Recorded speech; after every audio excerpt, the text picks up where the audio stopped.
Praise the Lord. आप सभी को जय मसीह की।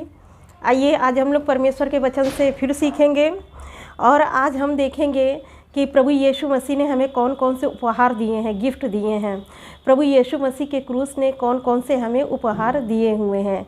तो आज हम लोग देखेंगे परमेश्वर के वचन से कि जब प्रभु यीशु मसीह क्रूस पर अपने प्राण को दिया तो उससे हमारे जीवन में क्या इफ़ेक्ट पड़ा और हमें परमेश्वर ने क्या क्या उपहार दिए क्रूस के द्वारा। प्रभु यीशु मसीह के क्रूस के द्वारा हमको क्या क्या उपहार, क्या क्या गिफ्ट परमेश्वर ने दिए हैं, आज हम उसके बारे में थोड़ा सीखने जा रहे हैं। तो आज हम लोग देखेंगे पहले पॉइंट को, अनंत जीवन। प्रभु यीशु मसीह के क्रूस ने हमें अनंत जीवन दिया है और हम देखेंगे यूहन्ना 11 का 25 और 26 में लिखा हुआ है, यीशु ने उससे कहा, पुनरुत्थान और जीवन मैं ही हूँ। जो कोई मुझ पर विश्वास करता है वह यदि मर भी जाए तो भी जिएगा, और जो कोई जीवित है और मुझ पर विश्वास करता है वह अनंत काल तक ना मरेगा। यानी कि प्रभु यीशु मसीह हमारे जीवन के साथ भी चल रहे हैं और हमारे जीवन के बाद भी हैं।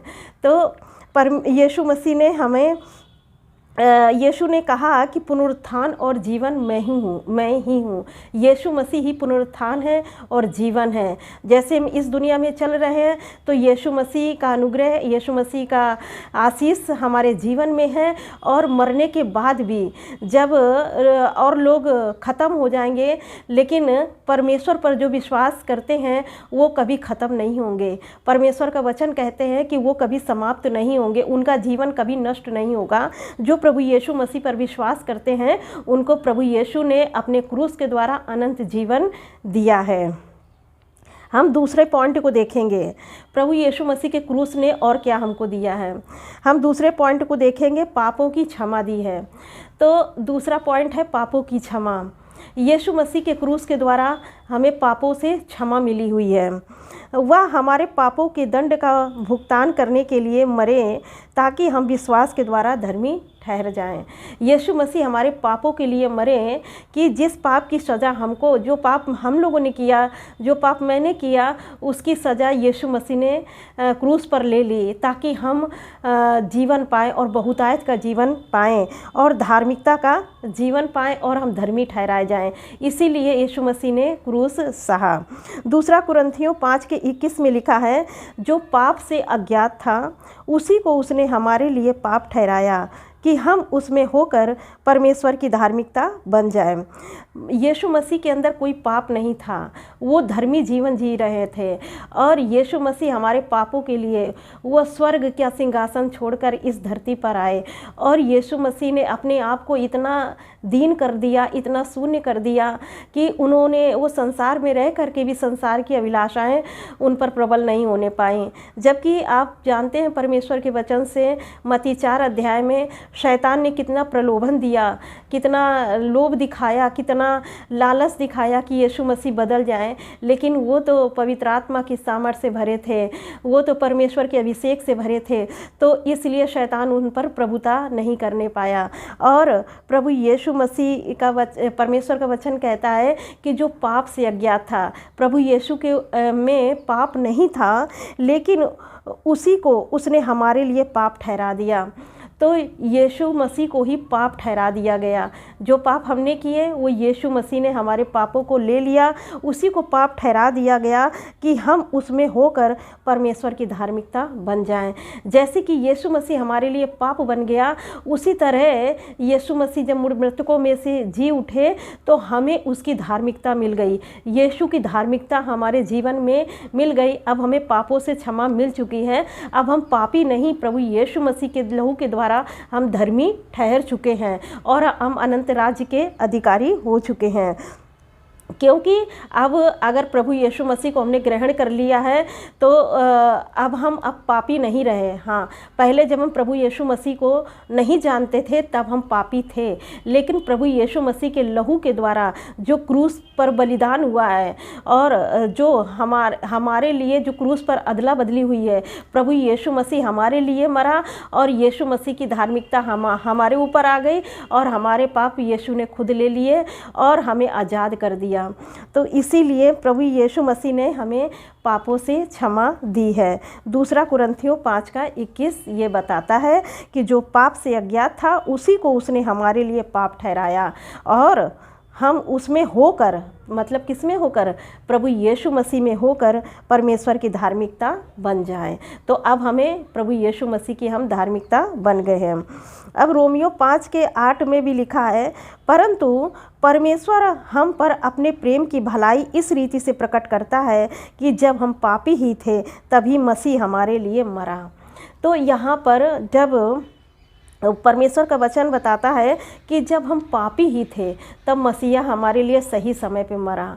तो इसीलिए जब हम सब के सब उस अनंत आग में जा रहे थे तो परमेश्वर ने प्लान बनाया, परमेश्वर की योजना हुई कि उसने अपने इकलौते पुत्र को ही हमारे लिए भेज दिया। जो मनुष्यों से नहीं हो सका वो परमेश्वर ने स्वयं किया, क्योंकि परमेश्वर हमसे बहुत प्यार करते हैं, बहुत प्रेम करते हैं। पूरे संसार से जो उसके पास आता है और विश्वास करता है, और तो प्रभु उसे बचाते हैं, अपने लहू के द्वारा उसके पापों को क्षमा दिलाते हैं।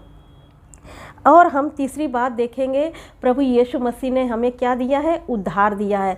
उस क्रूस के द्वारा हमको उद्धार मिला है, और ये उपहार परमेश्वर ने हमें अपनी तरफ से दिया है। ये हमने कमाया नहीं है।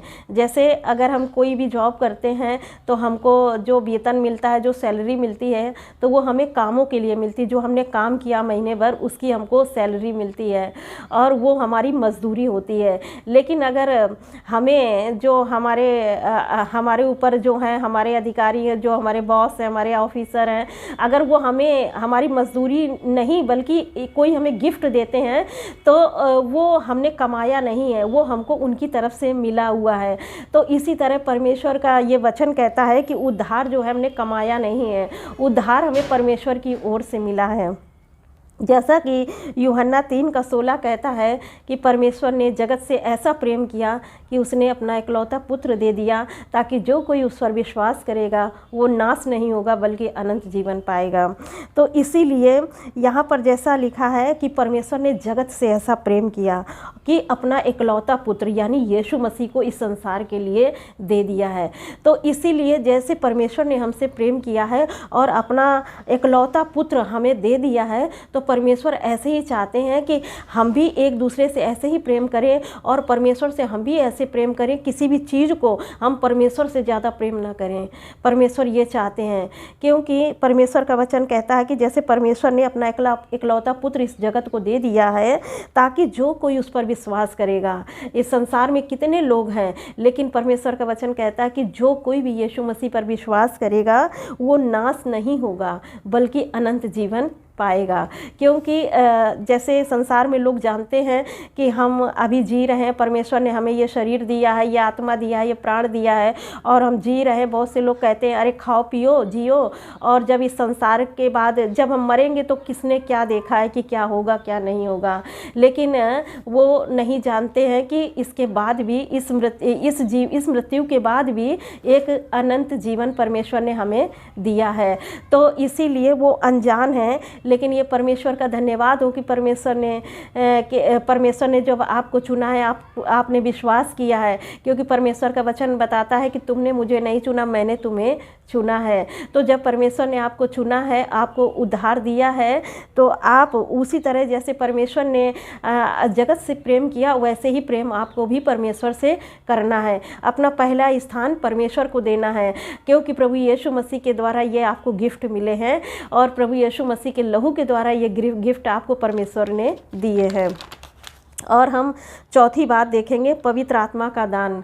चौथी बात जो परमेश्वर ने हमें गिफ्ट दिया है वो पवित्र आत्मा का दान है, और ये यीशु के बलिदान के बाद हर एक विश्वासियों को दिया जाता है।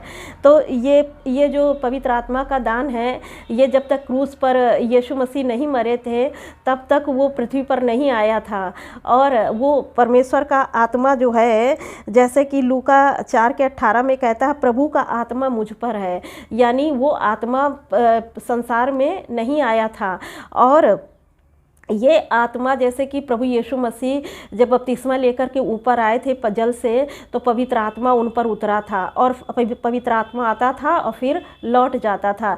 लेकिन जब यीशु मसीह का क्रूस हुआ, यीशु मसीह जब क्रूस पर बलिदान हुए, तो हमें पवित्र आत्मा का दान मिल गया और पवित्र आत्मा हमारे सहायक के रूप में परमेश्वर ने हमको दे दिया, जो हमारी अगुवाई करते हैं, हमको बताते हैं क्या सही है क्या गलत है। बिना पवित्र आत्मा के हम लोग कुछ भी ये नहीं कर सकते हैं। तो यीशु के बलिदान के द्वारा हमें हर एक विश्वासियों को पवित्र आत्मा का दान मिल जाता है। तो जैसे प्रेरितों के काम 2 अध्याय का 38 वचन कहता है, पतरस ने उनसे कहा, मन फिराओ और तुम में से हर एक अपने अपने पापों की क्षमा के लिए यीशु मसीह के नाम से बपतिस्मा ले, तो तुम पवित्र आत्मा का दान पाओगे। अब यहाँ पर जैसा परमेश्वर का वचन कहता है कि प्रेरितों के काम 2 के 38 में पतरस ने उनसे कहा कि सबसे पहले बात, आप जब पवित्र आत्मा का दान पाने जा रहे हो, आप चाहते हो कि पवित्र आत्मा का दान आपको मिले, परमेश्वर का ये गिफ्ट आपको मिले, तो वचन कहता है कि सबसे पहले मन फिराओ। जब आप प्रभु यीशु मसीह को ग्रहण करते हैं तो आपको पहले मन फिराना है। अगर आपने मन नहीं फिराया है तो आप पाप के ही बस में हैं और शैतान के ही बस में हैं और अनंत जीवन आप अपना खो देंगे। तो इसीलिए परमेश्वर का वचन कहता है, पतरस ने उनसे कहा, मन फिराओ और तुम में से हर एक, पहली बात तो मन फिराना है और दूसरी बात, हर एक अपने अपने पापों की क्षमा के लिए यीशु मसीह के नाम से बपतिस्मा लेना है। तो हर एक व्यक्ति को बपतिस्मा लेना है अपने पापों की क्षमा के लिए और प्रभु यीशु मसीह का और फिर क्या करना, अपने पापों के लिए यीशु मसीह के नाम से बपतिस्मा लेना है और तब तुम पवित्र आत्मा का दान पाओगे। तब आपको परमेश्वर की तरफ से पवित्र आत्मा का दान मिलेगा। मन फिराओगे और अपने पापों की क्षमा के लिए बपतिस्मा लोगे, तब पवित्र आत्मा का दान आप पाओगे। फिर 5वीं बात हम देखने जा रहे हैं। 5वीं बात है स्वतंत्रता। प्रभु यीशु मसीह ने हमें स्वतंत्रता प्रदान की है अपने क्रूस के द्वारा। लिखा जैसे कि यीशु मसीह के क्रूस जब हो गया, यीशु मसीह ने क्या किया, लूका 4 अध्याय का 18 और 19 वचन कहता है, प्रभु का आत्मा मुझ पर है, इसलिए कि उसने कंगालों को सुसमाचार सुनाने के लिए मेरा अभिषेक किया है और मुझे इसलिए भेजा है कि बंदियों को छुटकारे का और अंधों को दृष्टि पाने का सुसमाचार प्रचार करूं और कुचले हुओं को छुड़ाऊं। तो यहाँ पर प्रभु कहते हैं कि प्रभु का आत्मा मुझ पर है, यानी प्रभु का आत्मा प्रभु पर है, परमेश्वर का आत्मा प्रभु पर है, इसलिए कि उसने कंगालों को सुसमाचार सुनाने के लिए मेरा अभिषेक किया है। कंगाल कौन है? जैसे कि जो यीशु मसीह को नहीं जानते हैं, उनके अंदर परमेश्वर का, जिनके जीवन में परमेश्वर का वचन नहीं है, जो प्रभु यीशु मसीह को नहीं जानते हैं, तो वचन कहता है कि परमेश्वर का वचन जिनके अंदर नहीं है वो कंगाल हैं। तो इसीलिए जो यीशु मसीह को नहीं जानते उन्हें परमेश्वर का वचन कंगाल कहता है। तो यीशु का वचन लोगों के जीवन के लिए बहुत कीमती है, क्योंकि शैतान है ना, वो क्या करता है, वो आपका चांदी सोना धन दौलत घर गाड़ी कार ये सब कुछ भी उसको मतलब नहीं है। उसके अंदर वो जानता है कि परमेश्वर का वचन कितना कीमती है और परमेश्वर का वचन जिस दिन किसी व्यक्ति के हृदय में गिर गया ना, तो वो भरपूर फसल लेकर के आएगा और उसका जीवन बच जाएगा और शैतान का जितना भी कार्य है, उसकी योजनाएं है, सब नष्ट हो जाएंगी। इसीलिए वो क्या करता है, सबसे पहले जब वचन सुनाया जाता है तो वो तुरंत आता है, तुरंत आता है और परमेश्वर के वचन को उठा ले जाता है। अगर आपका मन, आपका हृदय तैयार नहीं, आपकी भूमि जो अच्छी नहीं है, तो इसीलिए शैतान इसी ताक में रहता है कि कब परमेश्वर का वचन आपको सुनाया जाए और कब वो आए, तुरंत आपके हृदय से वचन चुरा ले जाए, ताकि आप बस सुन करके रह जाएं और उसमें अमल ना करने पाएं। इसीलिए, और दूसरा बात क्या कहा गया है कि किसको, और मुझे इसलिए भेजा है कि बंदियों को छुटकारे और अंधों को दृष्टि पाने का सुसमाचार प्रचार करूं। दूसरी बात है, पाप के दासत्व से प्रभु यीशु मसीह ने छुटकारा दिया। प्रभु यीशु मसीह कहते हैं, जैसे कि वचन कहता है कि हमको पाप नहीं करना है, हमको आत्मिक जीवन जीना है, हमें शारीरिक जीवन नहीं जीना है। कि जब हम प्रभु यीशु मसीह को जान गए हैं तो हमें शरीर के अनुसार नहीं बल्कि आत्मा के अनुसार चलना है और आत्मा की बातों पर मन लगाना है। और क्योंकि जब हम पाप में मन लगाते हैं तो वचन कहता है पहले यूहन्ना 3:8 में, जो कोई पाप करता है वह शैतान की ओर से है। जो कोई पाप करता है वो शैतान की ओर से है। और क्योंकि शैतान आरंभ से ही पाप करता आया है। अगर प्रभु यीशु मसीह को जानने के बाद भी अगर हम फिर भी बार बार पाप करते हैं, अगर पाप में ही हैं, तो परमेश्वर का वचन कहता है कि वह शैतान की ओर से है। क्योंकि शैतान आरंभ से ही पाप करता आया है और परमेश्वर का पुत्र इसलिए प्रकट हुआ कि शैतान के कामों का नाश करे। प्रभु यीशु मसीह ने अपने क्रूस के द्वारा शैतान के कामों को नाश किया है। तो इसीलिए और उन्होंने अनंत जीवन का मार्ग दिखाया है और हमें शैतान के दासत्व से छुड़ाया है। और जैसे इसमें लिखा है, अंधों को दृष्टि पाने का सुसमाचार प्रचार किया। पहले तो कंगालों को सुसमाचार सुनाने के लिए, फिर बंदियों को छुटकारे के लिए, फिर अंधों को दृष्टि पाने का सुसमाचार प्रचार करूं और कुचले हुओं को छुड़ाऊं। तो यहाँ पर जैसे अंधा अंधे को रास्ता नहीं दिखा सकता है, क्योंकि अगर अंधा अंधे को रास्ता दिखाएगा तो वो दोनों गड्ढे में गिर जाएंगे। तो ऐसा वचन कहता है। तो इसलिए यीशु मसीह ने क्या किया, संसार की शिक्षा है उससे मोड़ करके प्रभु यीशु मसीह अनंत जीवन के बारे में, अनंत जीवन का वचन दिया। तो उन्होंने संसार की शिक्षा से हमारे जीवन को मोड़ करके परमेश्वर के वचन को दिया, ताकि हम उन दासत्व से, उस पाप से, उस बंधुआई से, उस अंधेपन से छूट जाएं और हम परमेश्वर के वचन को पा करके जानने पाएं कि सच्चाई क्या है। क्योंकि सत्य और मार्ग और जीवन प्रभु यीशु मसीह है और बिना यीशु मसीह के द्वारा कोई वहाँ नहीं पहुँच सकता, कोई भी पिता के पास नहीं पहुँच सकता। फिर हम छठा वचन देखेंगे। यहाँ लिखा है परमेश्वर का प्रेम। तो इसका यीशु के आने से हम परमेश्वर के वास्तविक प्रेम को हम जानने पाए। जैसे परमेश्वर थे ऊपर और यीशु मसीह ने आकर ही संसार में बताया कि परमेश्वर का प्रेम क्या है, परमेश्वर हमसे कितना प्रेम करते हैं, उन्होंने बताया। और परमेश्वर के वचन को और परमेश्वर के रिश्ते को, परमेश्वर किस तरह से उन्होंने प्रभु यीशु मसीह को इस संसार में भेजा कि हमारे पापों के लिए वो मरे और हमें उद्धार दे। तो ये सारी बातों को लोगों को बताया और उन्होंने बताया यीशु के आने से हम परमेश्वर के वास्तविक प्रेम को देख पाते हैं और हम परमेश्वर की संतान बन चुके हैं। और जब हम यीशु मसीह को ग्रहण करते हैं तो हम परमेश्वर की संतान बन जाते हैं। क्योंकि यीशु मसीह परमेश्वर के इकलौते पुत्र हैं, बाइबल बताती है। तो इसीलिए जब हम प्रभु यीशु मसीह को ग्रहण करते हैं तो हम परमेश्वर की संतान बन जाते हैं।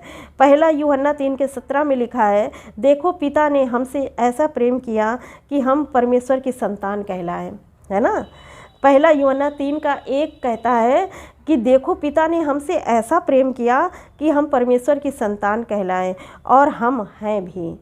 तो इसीलिए परमेश्वर की हम संतान कहलाए हैं और हम परमेश्वर के हैं भी। तो जब हम परमेश्वर की संतान कहलाए हैं तो परमेश्वर किस तरह के गुण रखते हैं अपने अंदर, क्या क्या विशेषताएं हैं परमेश्वर के अंदर, तो वो विशेषताएं हमको अपने अंदर भी लानी है। क्योंकि परमेश्वर का वचन कहता है कि जैसे वो पवित्र है वैसे तुम भी पवित्र बनो। तो परमेश्वर की संतान हम तभी कहलाएंगे जब परमेश्वर के गुण, परमेश्वर की विशेषताएं हमारे अंदर होंगी। और परमेश्वर के गुण और उसकी विशेषताओं को हम जब परमेश्वर का वचन पढ़ेंगे तभी हम जान सकते हैं कि परमेश्वर के गुण क्या हैं। तो इसीलिए परमेश्वर का वचन कहता है कि देखो पिता ने हमसे ऐसा प्रेम किया कि हम परमेश्वर की संतान कहलाए और हम हैं भी। और क्यों हैं? क्योंकि हम हैं भी, वचन कहता है। तो हम क्यों हैं? क्योंकि हम परमेश्वर के वचन के अनुसार अपना जीवन जी रहे हैं। क्योंकि हम परमेश्वर की जो क्वालिटी है अपने अंदर रख रहे हैं। क्योंकि अगर हम परमेश्वर के वचन के अनुसार चलते हैं और उसके पुत्र प्रभु यीशु मसीह पर विश्वास करते हैं और उसकी धार्मिकता हमको मिल चुकी है तो हम परमेश्वर की संतान बन चुके हैं। और वचन कहता है हम हैं भी। इस कारण संसार हमें नहीं जानता, क्योंकि उसने उसे भी नहीं जाना। और जब हम परमेश्वर के हो चुके हैं तो इसीलिए संसार हमको नहीं जानता, क्योंकि हम संसार के जैसे काम नहीं करते हैं, संसार के जैसे हम बुरी रीति पर नहीं चलते, इसीलिए संसार हमको नहीं जानता। और जब हम परमेश्वर की रीति के अनुसार, परमेश्वर के वचन के अनुसार जब चलते हैं ना, तो वो देखते हैं कि इनके काम तो अलग हैं, और ये कैसे लोग हैं कि ये लोग इनको गाली दे रहे हैं फिर भी ये चुपचाप चले जा रहे हैं। ये कैसे लोग हैं, ये लोग, इन लोग मारे जा रहे हैं, मार खा रहे हैं, फिर भी शांत हैं। तो क्या इनके अंदर कोई कैपेसिटी नहीं है? नहीं, परमेश्वर ने सबको कैपेसिटी दी है। लेकिन क्या है, हम लोग परमेश्वर के वचन के कारण, परमेश्वर की आज्ञाओं के कारण उनका जवाब उनकी तरह नहीं देते हैं। हम परमेश्वर से प्रार्थना करते उस बात के लिए, और परमेश्वर हमारे लिए लड़ता है, क्योंकि वो कहता है कि मैं आप ही तुम्हारे लिए लड़ूंगा। तो इसलिए हमको लड़ने की ज़रूरत नहीं है, क्योंकि परमेश्वर हमारे साथ हैं। ये पहला यूहन्ना 3:2 में लिखा है, प्रियो अब हम परमेश्वर की संतान हैं, और अभी तक यह प्रकट नहीं हुआ कि हम क्या हों और क्या क्या होंगे। तो इसीलिए परमेश्वर का वचन कहता है कि हे प्रियो, अब हम परमेश्वर की संतान हैं। जब आपने प्रभु यीशु मसीह को ग्रहण किया, प्रभु यीशु मसीह के नाम से बपतिस्मा लिया, अपने पापों की क्षमा प्राप्त की और यीशु की धार्मिकता मिली, तो आप परमेश्वर की संतान बन चुके हैं। और जब आप परमेश्वर की संतान बन चुके हैं तो वचन कहता है, हे प्रियो अब हम परमेश्वर की संतान हैं, और अभी तक ये प्रकट नहीं हुआ कि हम क्या कुछ ना होंगे। इसीलिए हमें पवित्र जीवन जीना है, परमेश्वर के अनुसार जीना है। और फिर सातवीं बात क्या है? यीशु की धार्मिकता। हमको क्या मिली है? यीशु मसीह की धार्मिकता मिल गई है। हमें यीशु की धार्मिकता मिल चुकी है। 2 कुरिन्थियों 5:21 कहता है, जो पाप से अज्ञात था उसी को परमेश्वर ने पाप ठहराया। जो पाप से अज्ञात था उसी को उसने हमारे लिए पाप ठहराया। यीशु मसीह में कोई पाप नहीं था। वचन कहता कि वो गाली सुनकर गाली नहीं देता था, है ना। तो इसीलिए परमेश्वर का वचन कहता है वो पाप से अज्ञात था। प्रभु यीशु मसीह को पाप पता ही नहीं था कि पाप होता क्या है, क्योंकि परमेश्वर का वचन कहता है कि वो अज्ञात था, पाप को जानता ही नहीं था कि पाप होता क्या है।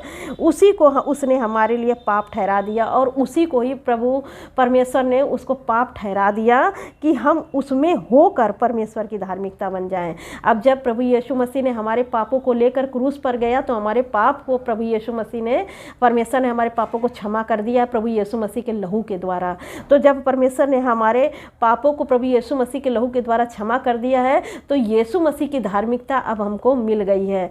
तो इसलिए हम पापी नहीं रहे, अब हम प्रभु यीशु मसीह के लहू के द्वारा धर्मी ठहराए गए हैं। और अब हम पापी नहीं है, यीशु मसीह के लहू के द्वारा प्रभु यीशु मसीह की धार्मिकता अब हमको मिल गई है। तो जब जैसे यीशु मसीह का मृतकों में से जी उठा, वैसे हम लोग भी इस मृत्यु के बाद में अनंत जीवन के लिए उठ जाएंगे, क्योंकि परमेश्वर की धार्मिकता हमने प्राप्त कर ली, हमारे पाप क्षमा हो गए हैं, और हम सब परमेश्वर की संतान बन चुके हैं। जितने प्रभु यीशु मसीह पर विश्वास करते हैं और जितने यीशु की धार्मिकता को ग्रहण करके पवित्र जीवन जी रहे हैं, और रोज़ परमेश्वर के वचन को पढ़ते हैं, और रोज़ परमेश्वर के वचन को पढ़ के उसके अनुसार अगर अपना जीवन जी रहे हैं, परमेश्वर के वचन के अनुसार अपना जीवन जी रहे हैं, परमेश्वर के वचन के अनुसार चल रहे हैं, परमेश्वर के वचन के अनुसार दुख उठा रहे हैं, तो परमेश्वर की संतान आप बन चुके हैं। क्योंकि संसार आपको नहीं जानता, लेकिन परमेश्वर आपको जानता है। तो इसीलिए परमेश्वर का वचन कहता है, इस कारण संसार हमें नहीं जानता, क्योंकि उसने उसे भी नहीं जाना। तो इसीलिए संसार हमें नहीं जानता, इसीलिए हमारे ऊपर क्या करता है, हमें दुख देता है, तकलीफ़ देता है, हमको तमाम प्रकार की समस्याओं में डालता है, क्योंकि हमारी जो नागरिकता है वही संसार की नहीं है, हमारी नागरिकता स्वर्ग की है। इसीलिए हमें यहाँ की नागरिकता में लोग, जब हम यहाँ रह रहे हैं तो हमें यहाँ का नागरिक वो नहीं मानते, इसीलिए हमको वो कोई भी फैसिलिटीज़ नहीं देना चाहते हैं। तो हमारी नागरिकता तो स्वर्ग की है, तो इसीलिए हमें, जब हमारी नागरिकता स्वर्ग की है, तो हमें जैसे वहाँ के लोग करते हैं, जैसा जीवन जीते हैं, हमें उसी प्रकार का जीवन जीना है। परमेश्वर इस वचन से आप सबको बहुत आयत की आशीष दे। God bless you all. Thank you.